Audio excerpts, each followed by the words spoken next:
All right, let's talk about your money and trade. And the trade battle between the United States and China is ramping up, with Beijing promising to, quote, fight to the end, whatever that means. Meanwhile, dozens of other countries have already reached out to the Trump administration to begin the trade negotiations as the president orders talks now with Japan. Well, which is good news. The markets seem to like that. Peter Doocy joins us from the White House. Peter.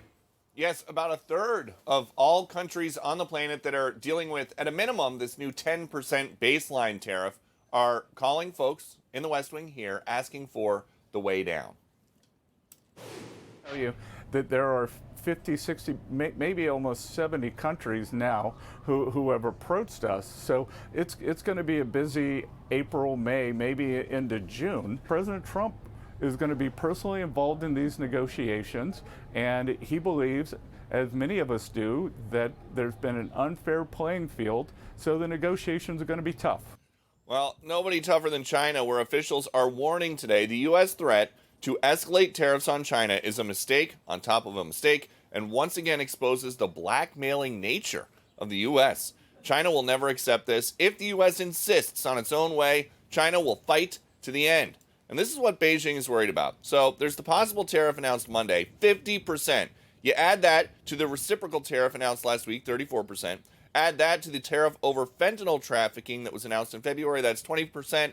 You get to 104% tariff on Chinese goods. That's as the Israelis came here yesterday to show that Trump is willing to work with friendlies on trade this way. We will eliminate the trade deficit with the United States. We intend to do it very quickly. We think it's the right thing to do. And we're going to also eliminate trade barriers, a variety of trade barriers that have been put up unnecessarily. And I think Israel can serve as a model for many countries who ought to do the same. And so Israel came all the way to the White House.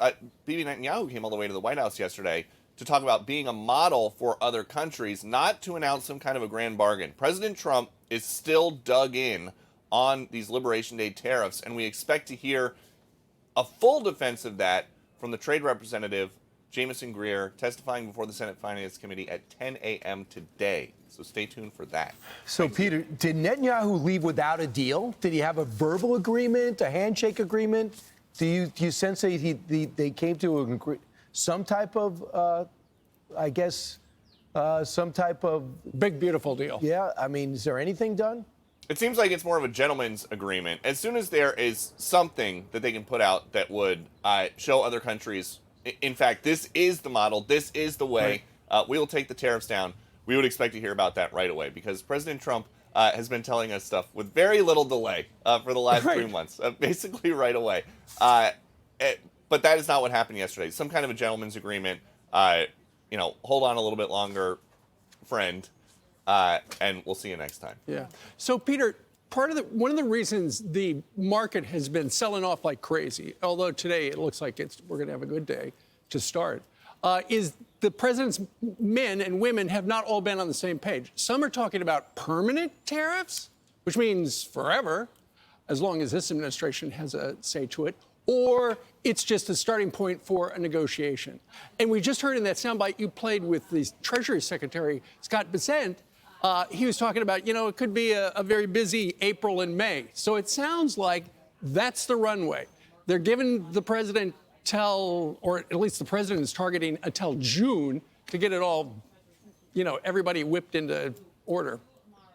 Yes, and if you look at what President Trump has been saying, there won't be a need for these reciprocal tariffs if more stuff, more valuable stuff is being produced in the United States. And so once there are commitments to start doing that from big companies, we would expect that to be part of the deal to get the tariffs down or gone. All right. All right.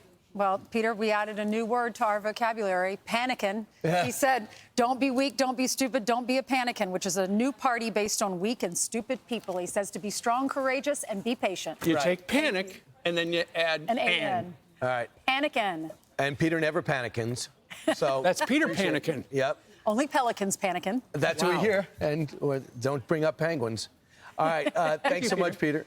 I'm Steve Doocy. I'm Brian Kilmeade. And I'm Ainsley Earhart. And click here to subscribe to the Fox News YouTube page to catch our hottest interviews and most compelling analysis.